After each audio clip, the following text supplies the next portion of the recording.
চেষ্টার ফল হিসেবে প্রথমবারের মতো নির্বাচন বিটে কর্মরত সাংবাদিকদের প্রশিক্ষণ কর্মশালার আয়োজন। কর্মশালা শুরুতেই প্রসঙ্গ আসে গণভোট ইস্যু। নির্বাচনে গণভোটে 4 প্রশ্নের এক উত্তর নিয়ে ব্যাখ্যা তুলে ধরেন ইসি সচিব। বলেন, গণভোট এবং সংসদ নির্বাচন একে অপরের পরিপূরক। আমি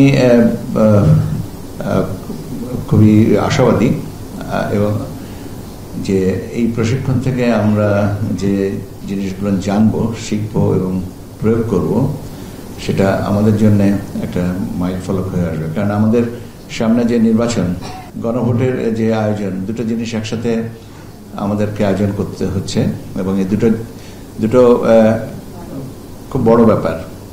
এদিকে সম্প্রতি অনুষ্ঠিত মক ভোটিং এর ফলাফলের তথ্য দেন ইসি আবুল ফজল মোহাম্মদ সানাউল্লাহ।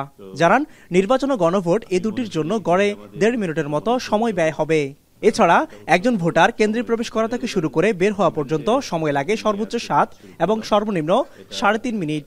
একটা voter on an average 3 minute 52 second করে সময় নিচ্ছে ভিতরে, অন অ্যান এভারেজ। যে না পড়ে সিল দিচ্ছে তার কোনো কমপক্ষে 2 মিনিট লাগছে, আর যে পড়ে সিল দিতে যাচ্ছে সে 7-8 মিনিট পর্যন্ত নিয়ে নিচ্ছে।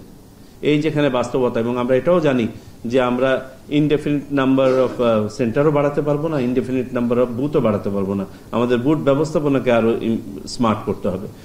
4 দিনের এই ধারাবাহিক প্রশিক্ষণের প্রথম দিন অংশ নেয় মাঠ পর্যায়ের 50-এর অধিক প্রতিবেদক। জাতীয় সংসদ নির্বাচনের প্রধান আইন আরপিও, নির্বাচনে সাংবাদিকদের ভূমিকা, প্রার্থী ও রাজনৈতিক দলের আচরণ বিধিমালা, গণতন্ত্র ও সাংবাদিকতার নীতি নৈতিকতা সহ বেশ কিছু বিষয়ে প্রশিক্ষণের আওতায় আনা হয়েছে।